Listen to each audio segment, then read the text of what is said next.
न- नमस्कार प्रधानमंत्री जी। नमस्कार। मैं एक कंप्यूटर इंजीनियर हूँ और सर, पहले देश में मानसिकता थी कि इस देश का कुछ नहीं हो सकता है, पर इसमें अभी मैं बदलाव देख रहा हूँ। तो मेरा प्रश्न ये है कि ये बदलाव संभव कैसे हुआ? धन्यवाद जी। जी। मैं सबसे पहले तो आपका धन्यवाद करता हूं, आपका अभिनंदन करता हूं कि आपने बदलाव को महसूस किया।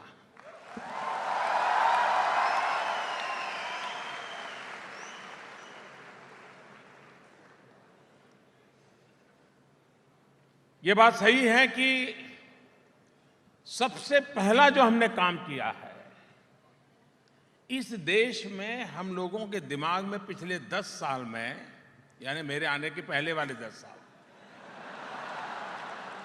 2004 से 2014, जब रिमोट वाली सरकार चलती थी,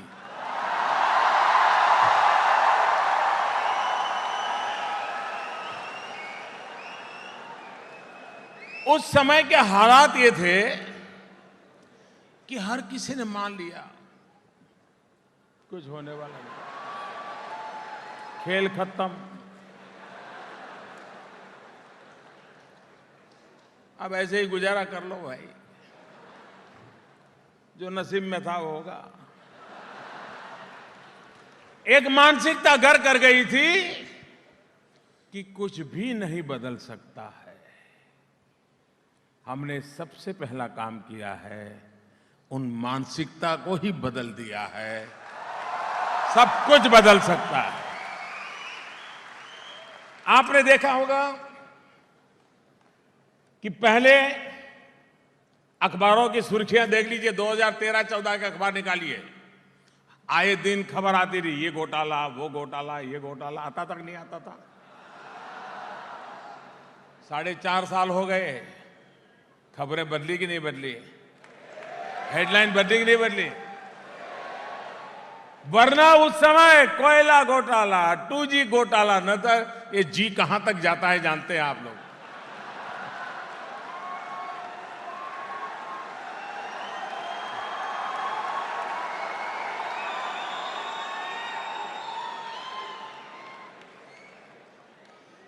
एक छोटा उदाहरण देता हूं।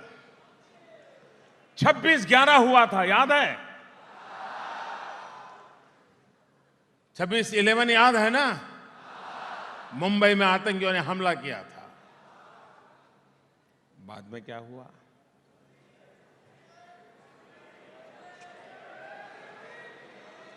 फूल चढ़ाए, मोमबत्तियां जलाई, श्रद्धांजलि दी गई, और हमारी सरकार के दरमियान उरी हुआ था।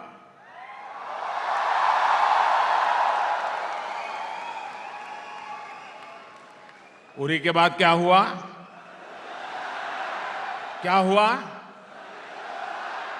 ये बदल हुआ कि नहीं हुआ? तब इतनी बड़ी मात्रा में निर्दोष लोगों को मौत के घाट उतार दिया गया और सरकार सोचती रही। उरी ने हमें सोने नहीं दिया।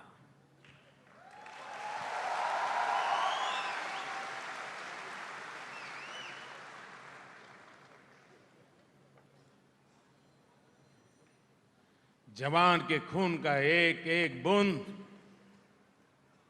हमारे लिए पवित्र होता है।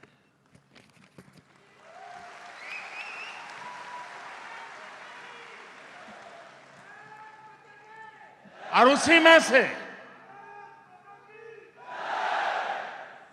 भीतर वो आग थी जो आग उस जवान के दिल में थी, वही आग इस प्रधानमंत्री के दिल में।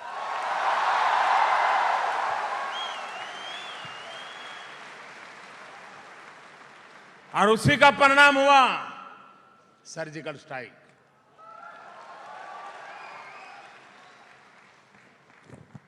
बदलाव ऐसे आता है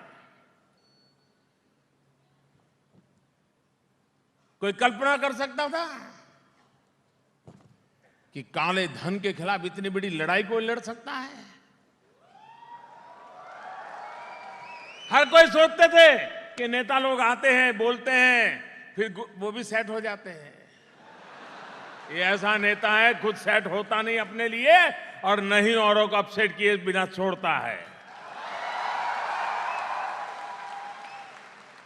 नोटबंदी के बाद 3 लाख कंपनियों को ताले लगा दिए, 3 लाख कंपनियों को। अगर किसी एक कंपनी को ताला लग जाए तो बहुत बड़ा पुतले जलाने के कार्यक्रम हो जाते हैं। 3 लाख कंपनियों को ताले लग गए, चूं तक आवाज नहीं आ रही है, क्योंकि हर कोई किसी न किसी पाप से डूबा हुआ था।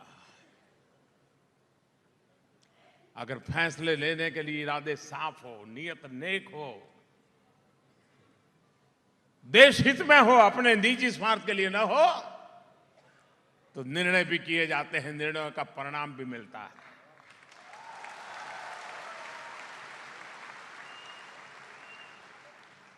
कोई कल्पना कर सकता है कि हिंदुस्तान में सुबह टीवी खोलते ही समाचार आते, आज इतने आतंकवादी मारे, आज इतने मारे।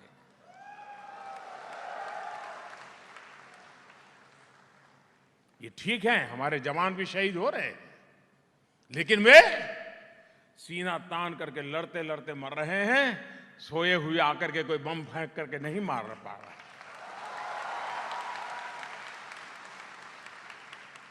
वो भी एक वक्त था, कभी मुंबई में बम धमाका, कभी रेल के डिब्बे में बम धमाका, कभी दिल्ली में बम धमाका,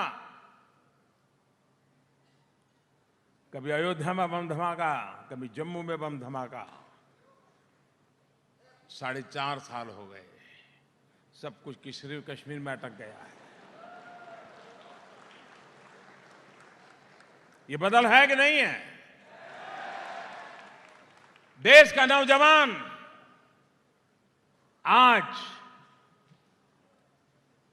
पैसों के अभाव में अपने सामर्थ्य के लिए निराशा को लेकर के डूबता नहीं, बैठा नहीं रहता है।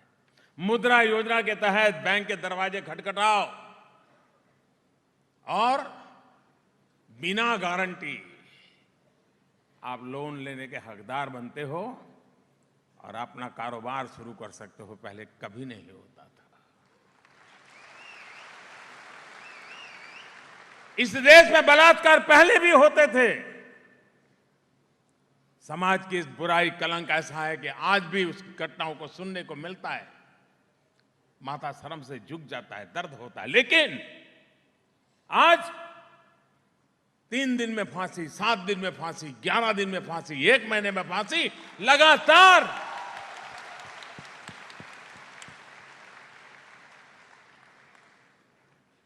उन बेटियों को न्याय दिलाने के लिए एक के बाद एक कदम उठाए जा रहे हैं और नतीजे नजर आ रहे हैं। लेकिन देश का दुर्भाग्य है कि बलात्कार की घटना तो 7 दिन तक टीवी पर चलाई जाती है, लेकिन फांसी की सजा की खबर आकर के चली जाती है।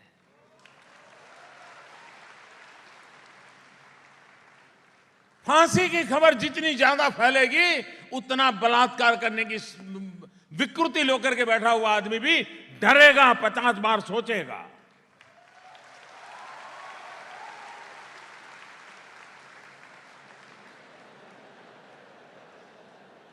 मेरा कहने का तात्पर्य यह है कि देश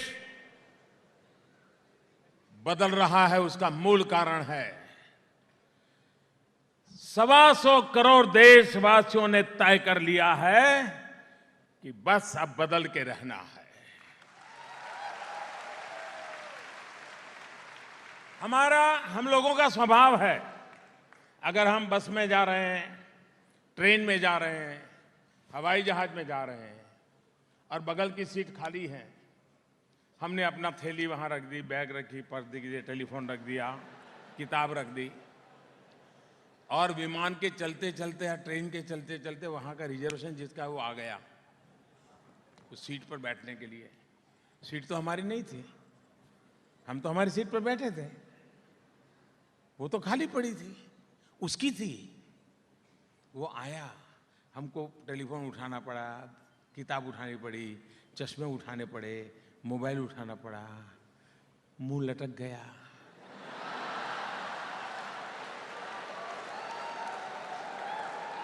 ये कहां से आ गया?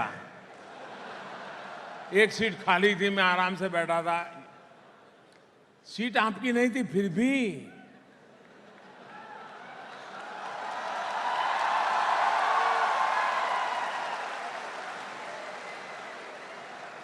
एक तरफ ये हमारा अनुभव, उसी देश में देश के प्रधानमंत्री ने लाल किले से एक बार यूं ही कह दिया कि अगर आपकी स्थिति ठीक है तो आपको गैस की सब्सिडी में क्या रखा है, छोड़ दो ना।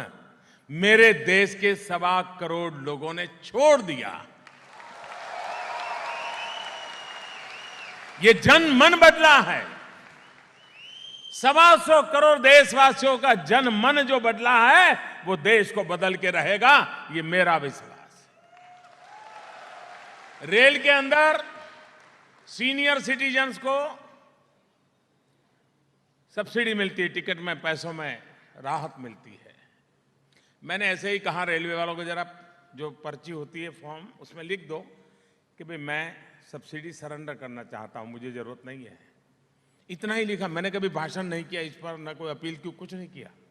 आपको जानकर के खुशी होगी, मेरी लास्ट जो जानकारी थी, करीब करीब 40-45 लाख ऐसे सीनियर सिटीजन जिन्होंने लिखा कि मुझे सब्सिडी नहीं चाहिए, मैं पूरी टिकट देना चाहता हूं।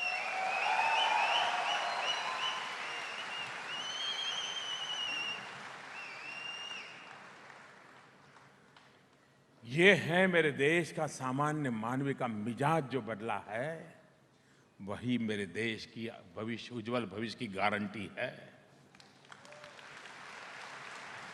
ये आशा, ये विश्वास, ये आत्मविश्वास, ये सपने, और उन सपनों के अनुकूल सरकार की नीतियां, सरकार की रीति, सरकार की गति, सरकार की मति उसको एक नई ताकत देती है। पहले ऐसी मान्यता थी सब कुछ सरकार करेगी, हम ही सब कुछ है।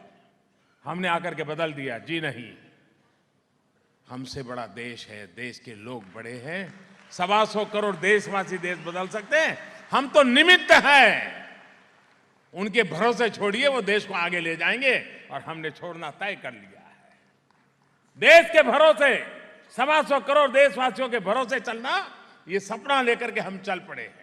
और वही ताकत है, एक मोदी नहीं है, ये 125 करोड़ मोदी है जो देश बदल रहे हैं,